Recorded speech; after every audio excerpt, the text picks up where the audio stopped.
प्रधानमंत्री नरेंद्र मोदी हर महीने के अंतिम रविवार को विभिन्न माध्यमों से अपने मन की बात करते हैं।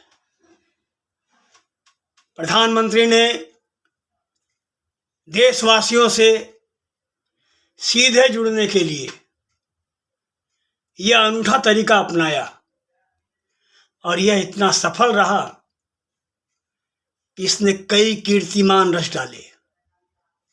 इस रविवार यानी 30 अप्रैल को इस कार्यक्रम के 100 सप्ताह पूरे हो जाएंगे। रविवार को पेश होने वाली मन की बात की 100वीं कड़ी से पहले रोहतक स्थित भारतीय प्रबंधन संस्थान ने एक सर्वेक्षण के आंकड़े जारी किए हैं। इसके अनुसार मन की बात के श्रोताओं की संख्या 100 करोड़ को पार कर चुकी है, अर्थात 100 करोड़ लोग कम से कम एक बार इस कार्यक्रम को जरूर सुन चुके हैं, जबकि 23 करोड़ लोग इसके नियमित श्रोता हैं और वहीं देश के 96% लोग इस कार्यक्रम से परिचित हैं। साथियों, सर्वेक्षण के अनुसार कुल श्रोताओं में से 44.7% टेलीविजन पर यह कार्यक्रम सुनते हैं, जबकि 7.6 यानी कि 37% लोग मोबाइल फोन पर इसे सुनते हैं। क्योंकि मन की बात मुख्य रूप से रेडियो का कार्यक्रम है, इसलिए प्रसार भारती ने बताया है कि 22 भारतीय भाषाओं और 29 बोलियों के अलावा मन की बात फ्रेंच, चीनी, इंडोनेशियाई, तिब्बती, बर्मी, बलूची, अरबी, पश्तो, फारसी, दारी और स्वाहिली जैसी 11 विदेशी भाषाओं में प्रसारित किया जाता है। विपक्षी दल जहां प्रधानमंत्री मोदी की नीतियों की आलोचना करते नहीं थकते, वहीं मन की बात जैसी अनूठी पहलों के कारण देश में बड़ा तबका व्यक्तिगत रूप से मोदी को पसंद करता है। मोदी से पहले भी अनेक प्रधानमंत्री हुए, उस समय भी रेडियो, टेलीविजन और मोबाइल फोन सब उपलब्ध थे, किंतु सीधे देशवासियों से जुड़ने के लिए किसी प्रधानमंत्री ने इनका इस तरह से उपयोग नहीं किया था।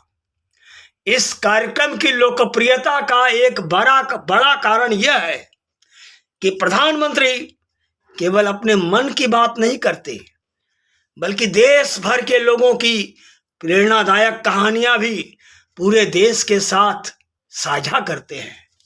इससे सकारात्मक काम करने वाले लोगों को प्रोत्साहन मिलता है और दूसरे लोग भी उसी तरह के काम करने को प्रेरित हो जाते हैं।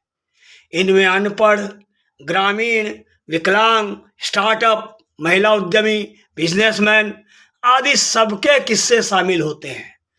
लोग इसलिए भी इसे सुनना पसंद करते हैं क्योंकि ये सारी सफलता की कहानियां उनके आसपास की होती हैं। प्रधानमंत्री कभी चाइनीज वायरस के सामने हिम्मत न हारने की प्रेरणा इसके माध्यम से देते हैं, तो कभी युवाओं को परीक्षाओं से न घबराने की बात समझाते हैं, तो कभी अपने दम पर उद्योग खड़ा करने वाले समूहों को, महिलाओं को शाबाशी देते हैं। भारत की वैज्ञानिक उपलब्धियां, आम नागरिकों की कहानियां, सशस्त्र बलों की वीरता, युवाओं, पर्यावरण और प्राकृतिक संस्थान से जुड़े मुद्दे मन की बात कार्यक्रम के सबसे लोकप्रिय विषय रहे हैं। विपक्ष को यह रास नहीं आता है। उनका आरोप है कि मोदी उन्हीं मुद्दे पर मन की बात करते हैं जो उन्हें सुहाते हैं, जो मुद्दे उन्हें चुभते हैं उनका जिक्र तक इस कार्यक्रम में नहीं करते। चीन की घुसपैठ, अडानी समूह पर लगे आरोप आदि को विपक्षी प्रमुखता से सामने रखते हैं। इन मुद्दों पर मोदी बोलने से बचते रहे हैं। विपक्ष के तमाम आरोपों के बावजूद मोदी ने इस कार्यक्रम को अपनी लोकप्रियता का हथियार बना लिया है। विपक्ष के आरोप अपनी जगह सही हो सकते हैं, किंतु उसे यह सोचने की जरूरत है कि इन मुद्दों पर चुप्पी के बावजूद जनता मोदी को क्यों पसंद करती है। इसका सरल सा जवाब यह है कि जनता देख रही है कि विपक्षी नेता केवल आरोप लगाने, नकारात्मक बातों पर जोर दे रहे हैं, जबकि मोदी उनकी सोच में सकारात्मक बदलाव लाने का प्रयास करते हैं।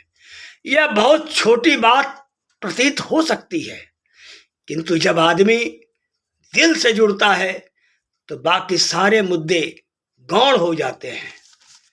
विपक्ष को जनता से जुड़ना है तो उसे जनता की नब्ज पकड़नी होगी। महंगाई, बेरोजगारी आदि के आरोप लगाने से काम नहीं चलेगा।